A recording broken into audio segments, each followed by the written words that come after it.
Hi everyone, I'm Al Culleton. I'm one of the bartenders down at Gigantic in East Hampton. You probably know us if you're watching this.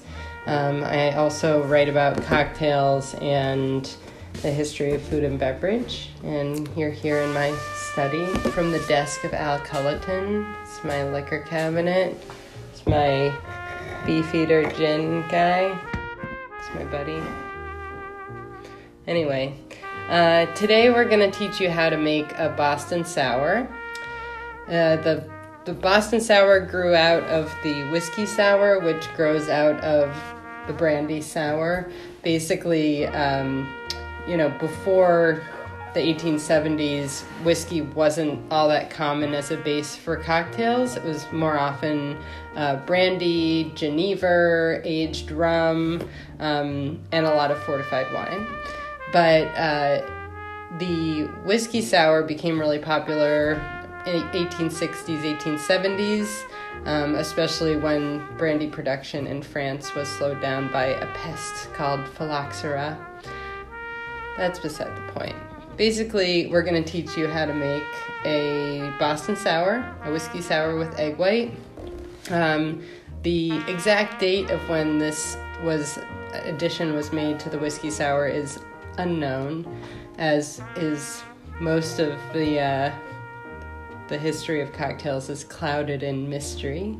But we are going to cover two really useful techniques. One is dry shaking, which is shaking without ice first. And we're also going to teach you how to do a little pattern with Angostura bitters on top of your drink. So I'm going to send it on over to my alter ego, Al, the barkeep at Gigantic, and you'll learn how to make one. So, happy mixing.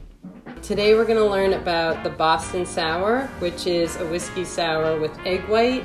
The whiskey sour was one of the very first cocktails, and definitely gained a lot of popularity in the 1860s, right on through the 1960s, and it's definitely having a resurgence today. We always make ours with rye when possible because it's definitely more accurate to the period. We're doing 2 ounces of rye whiskey. We use Rittenhouse whiskey here. We're doing 1 ounce of lemon juice and 1 ounce of simple syrup. That's just 1-to-1 sugar to water. Then we're going to do 1/2 ounce of egg white. Go. And we're going to do what's called dry shaking, which before we shake with ice, we're going to seal our shaker in a concentric circle so that the tins line up like that, not at an angle. And we're going to shake really hard for 10 seconds.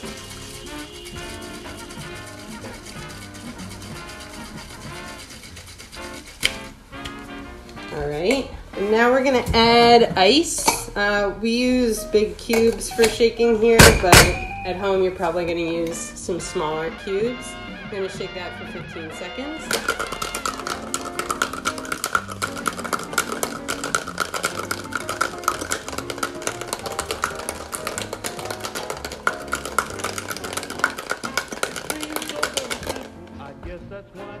Right. Take our tins apart. I have this nice tall glass. We're gonna double strain it, which means using a fine strainer like this as well as a Hawthorne strainer. And you'll see the effect of the dry shake is that we kind of emulsify the egg white before chilling the whole thing down. And as it sits, we're gonna see the separation of the egg white layer. And for these, we like to do a pattern of Angostura bitters on top. So for that, the easiest way is using one of these little droppers. Our bar manager, Ned, does a really elaborate pattern, but I also like the simple 5 or 6 dot pattern. There you go. Your Boston Sour awaits. So we're making these videos so that you can make drinks without us for the time being.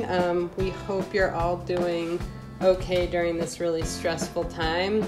If you like what you see and you're able to contribute, we have a Venmo going at gigantic-bar, and that's all tips that will go to keeping the bar here and our staff paid for the time being while we all hope for this to be over soon. So wishing you all well. Thanks for tuning in.